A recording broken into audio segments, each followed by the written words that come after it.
Hey, what is up guys? It's your boy Speed here, and today we're going to be doing an analysis of a Gyrocopter offlane game I played. Now, I've been on a tear in solo queue as of late, like literally, I'm dumpstering it up. Win, lost, win, win. I've been playing pretty well as of late, having some good games, having some success, and I'd like to share some of those secrets and tips I've been using with you guys. So let's get into it. Now, you might be wondering why Gyrocopter offlane. Now, frankly, I was just bored. I just want to try something out, but I also think that the hero can be a good offlaner. Reason why? It's pretty good at fighting early on. Not great, but a max rocket barrage and homing missile does a ton of damage, right? Potentially 750. That is unlikely to happen. But yeah, basically, the hero's a good laner. It's hard to counterpick.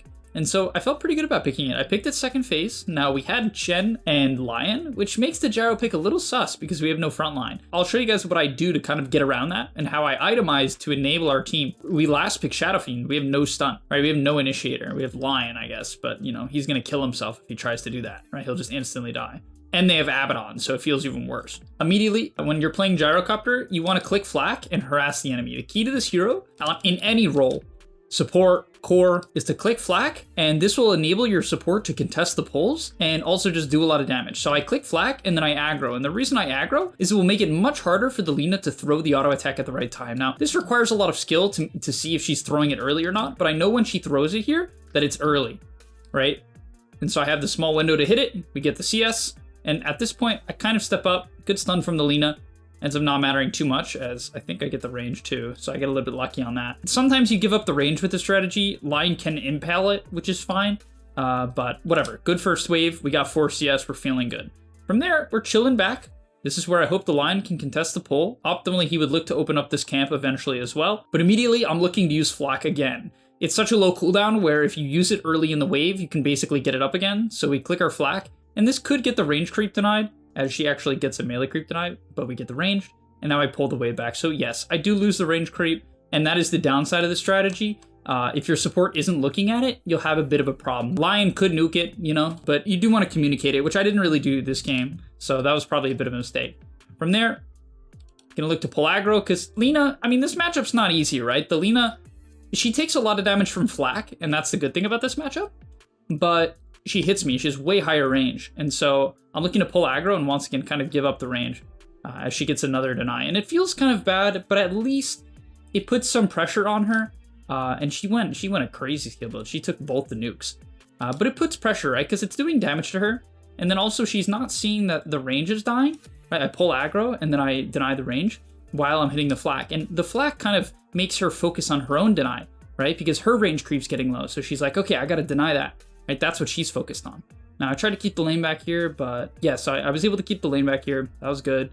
Once again, just clicking flak. I did get denied here on one of the creeps, which is a bit unfortunate. Once again, not the easiest, but you could see at the end of the day, my CS is very good. Reason why? Because I'm gonna get most of the melees because she's focused on the range deny, and I'm pulling aggro, so I'm keeping the creeps away from her. And then also, it's just doing a lot of damage to her, right? This is putting a lot of pressure on her. She has a double wave pushing in, so her CS will be perfectly fine.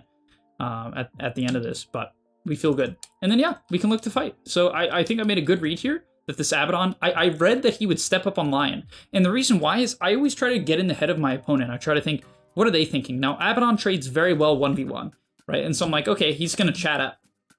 To be fair, he had no mana, so he probably shouldn't have even chatted up. This is probably just stupid on his part, but yeah, I assumed he'd run this way. And we get the kill. Really nice, good kill. From there, the nice thing is because you're always pushing in the wave, or frequently pushing in the wave, you're gonna have access to pull camps, right? Because the wave is often here, your support is gonna have room to deal with this, and it will often let you get the Lotus too. And that's the benefit of clicking flak a lot, right? It's just very powerful in this regard. So after that, 2 points rocket barrage. At this point, what I do is I buy Band of Elven Skin just so I have damage to last it against the Lina, also so my flak does more damage. And then I want to get boots as soon as possible so I can use Rocket Barrage on whoever Lion eventually stuns. Right? And that's what we're going to be looking for. So this pull was huge. This pull was really nice because I got to farm the large creep. And then I got to click flak, which farmed up the skeletons and did some good damage to Lina. And she nuked me a bit here, but that's okay. Also at this point, I've bought 6 tangos. Keep that in mind. I did not just buy 3. This is a hero that does not have an 8 sustain. So having the extra bit of tangos helps a lot. Once again, trying to aggro, but I didn't want to step up here. My line went back to base, so I waited for the Lina to pull aggro. I don't know why she pulled aggro here, but she did. And that gave me an opportunity to pull aggro and once again click my flak. And so yeah, just forcing this Lina to buy regen. I think she's also bought 6 tangos, which feels good. Forcing her to buy regen is really nice. Then this Abaddon pulled, which I was completely happy with. I was like, all right, free small creeps. It's an extra CS, you know, at the end of the day, that's an extra 30-something gold, 36 gold. So pretty happy about that. Flak, kill this off.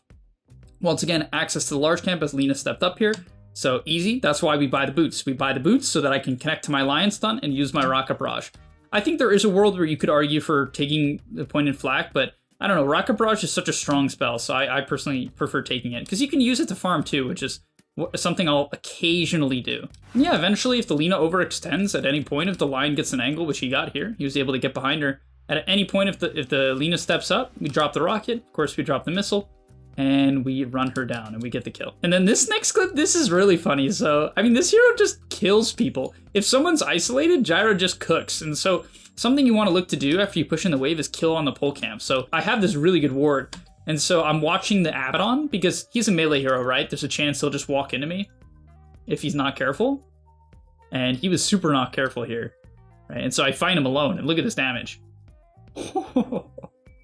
And you think I can't kill him here, but joke's on you, I can click the flag. So that does tell him that we have a ward, which ends up getting our ward dewarded. But whatever, we got value out of it. I'll take a kill for a ward any day. You know, it's a good trade. Because that ward has been up for a while now. And yeah, we're feeling good. 54 CS, 11 denies, 2 kills, and assist. Doesn't get better than this as we nuke out. Oh yeah, this guy, I mean, I don't know. This guy has no respect for Gyro, apparently. I just killed him too. Like, you'd think he wouldn't walk towards me. Because Rocket Barrage actually just like solo kills people. So at this point, the Chen came in here, which was really nice because Gyro's not very good at taking the tower.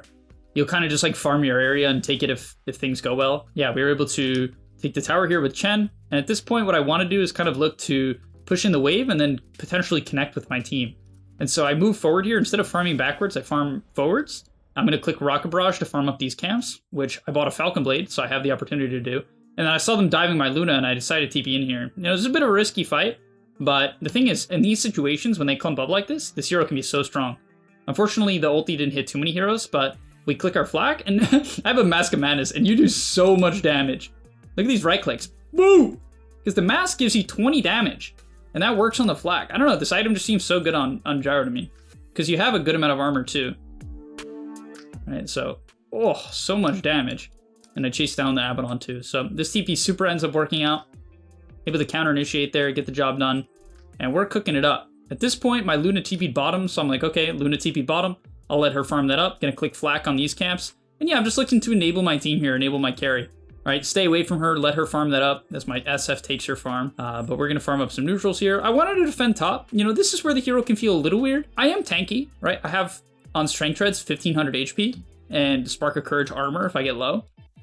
And so I did want to run this guy down. We're going to flak out the wave just to keep our farm up.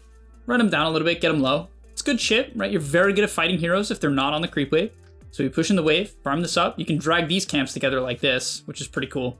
So we get some of these creeps here. Centaur yanks that, but that's fine. And at this point, I wish I bought my Ogre Axe as soon as possible. The armor, I mean, because I don't need this quelling, it's useless. So I wish I bought one of these components. Probably the Ogre Axe just to fight early game. Be a little bit tanky to frontline, because I need to frontline this game. That's something I knew. And I was trying to bait them in here. I felt that if they went on me with Chen next to me, because I knew he had Mech and Hand of God soon, I felt that if they went on me, I wouldn't die. And so they end up Stampede running at me, but as I talked about, it really wasn't close at all. I had plenty of HP left. It wasn't even close. And I don't even think he used Hand of God. Yeah, so I was totally fine. We're able to transition it into a tier 1 tower, which feels great. We click a smoke here, but I didn't feel like we were going to get a kill. There was no mid tower to take, so I just click flak on these camps. You know, dragging these camps together is what you want to do. And then I wanted to defend top once again, so what I do is I drag this camp over so I can click flak without getting close to them, which I thought was pretty cool. And then the rocket pushes him off, and I can farm up the wave. And the tower's defended, right? This hero's really good at defending towers. We take our health talent here at 10. I think both talents are really good. I would say they're equally as good. I just thought as the frontliner, I would take the health talent. And yeah, this team fight was just terrible. The Pango found our Chen, so we had to get out here. Whatever, team thrown a little bit. And then honestly, this is where the Gyro with the Mask of Madness can feel crazy. If you don't get gone on, because honestly, the problem with this build, and I went this build because I was having a God game. Otherwise, maybe I would buy like a Vessel, I could buy a Mage Slayer, I could buy any sort of item to keep me alive. But I felt that this game, I didn't necessarily have to based on how it was playing out. I felt that I could just go BKB, and I was having such a good game where I'm pretty close to BKB at this point, which is insane. Right, I'm freaking huge.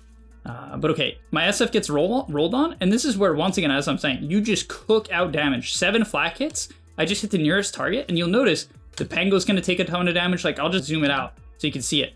Like, this flak is actually gonna go to work. I do half of the Pango's health with just flak. I pop Abaddon's ulti. Dark Willow takes half her health, right? The Pango gets low enough where he's able to get bursted. I mean, it's so strong, right? This hero cooks in the early game if it gets ignored. People, if they run around you, if they ignore you, you click the flak, you click the mask, and boom, instantly, right? Optimally, something to keep in mind too, if you're gonna do this exact build, you wanna click your ulti and your Q before using the Mask of Madness. You wanna click all your spells and then use mask. So optimally, I click ult here, then I click Q, and then I mask, which I did do, so I'm glad about that. Just so I can have everything going. Something to keep in mind too is that I was getting my mana healed a bunch by Lion. Otherwise, you'll have to buy like a ton of clarities, so you will have to just buy clarities on this hero. It's basically inevitable as we get the specialist right here. And yeah, we have our BKB, so I mean, I didn't feel good to get my BKB first like this. It trades for a Stampede, which is fine. You know, no Stampede. I pop a Smoke. Pretty happy about that. Smoke for BKB is fine. Right, I'm pretty fine with that as we get to waste their time here. After that, I TP top. I think I was telling my team to Roche, but SF died bottom, so happens. Sometimes people just aren't on the same page, they get caught out. It is what it is. You can't really react, right? I'm not gonna worry about it. I'm just gonna play my game, farm it up. And that's one of the nice things about this hero. If the game stagnates, you're very good at farming, right? If you can't fight, you can farm. I have my BKB, so I wanted to fight. You can see me, I'm running at them here, kind of looking to get a side angle, but it's tough. We have no initiator and they have an Abaddon. So even if Lion or I were to get a stun off, it's probably not going to do anything. We basically have to wait for them to overcommit. Like, their Abaddon completely overcommits here, and his ulti gets popped, and at this point with the flak, I mean, he's like giga dead. I don't even know why they tried to save him. The flak just destroys him, and the Pango tried to save him, and Pango died too. And then we buy our shard. So we're kind of going into that magic damage build a little bit, because I don't necessarily feel like I mean, I could have just gone Gleipnir. Like, realistically, I think it's fine if I just go Daedalus or Gleipnir or Butterfly or Satanic, right? Any of the frontline items I think would have been fine. Totally okay here. I decided to go Shard. I like it. I feel like it's just a lot of damage, right? I put it on some Dark Willow. I put it on some Abaddon, some Centaur. It's going to do like half their health, you know? I just feel like it's worth it. And then eventually at level 20, I actually like to take, I think I didn't even get to it this game, but I like the Rocket Barrage damage. Because with the shard, and then your Q, you can just melt people. Like, it's a 50% increase to the damage, guys. It is it's more than a 50% increase. It's incredibly noticeable. We take the tower here, eventually. So at this point, I was just telling my team to force high ground. I felt we were strong enough with the Chen. We had Aegis.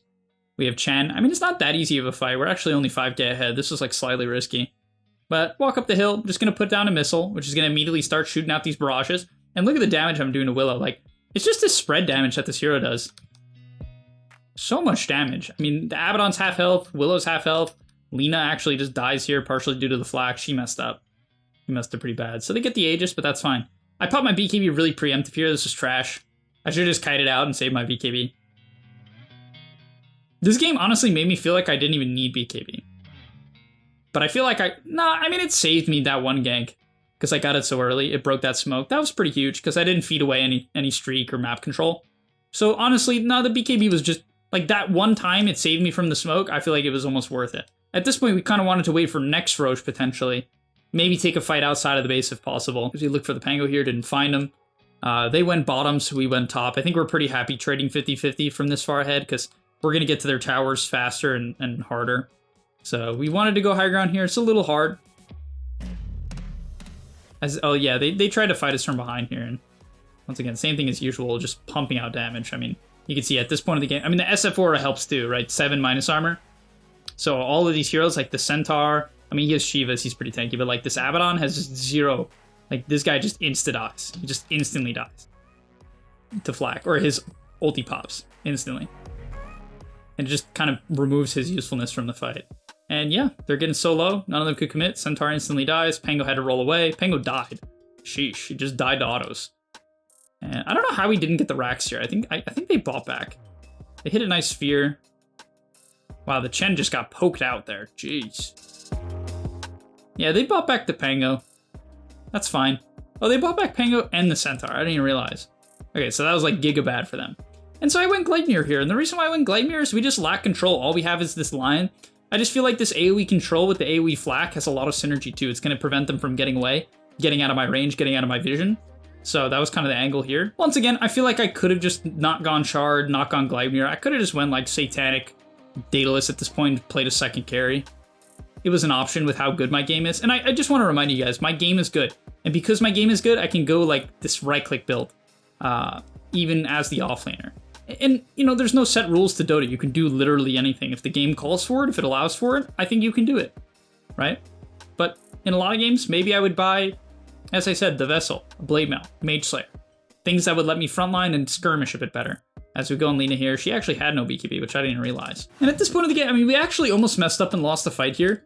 So we were playing our jungle, and they actually ended up jumping me, which wasn't good on my part. I should be much closer to my team. Because if they jump me like this and my SF is close, then they'll get all their stuff first. Like, it could be really bad, but I had to defensively BKB, whatever. I popped my Gleipnir, that kind of catches the lean in place. My SF has no BKB, so he couldn't even run in. This guy's build is crazy. My Luna forces them out. They use Stampede to initiate on me, so once again, trading BKB for Stampede, pretty okay with me. I feel like it's a very important spell for them to be able to kite us. You know, oh, the Gleipnir damage. Like Gleipnir into auto attacks on the Pango here. Look at this guy. Doof, doof. Oh, oh, oh. The Gleipnir. And yeah, the catch was key there, right? We lacked catch. Maelstrom is a high damage item too, right? This item is just good damage. 30 damage, 30 attack speed. It's fine. I get procs. It's not very high damage compared to like Daedalus on the flak, but in terms of enabling our team's damage, I mean, look at this. Look at this damage.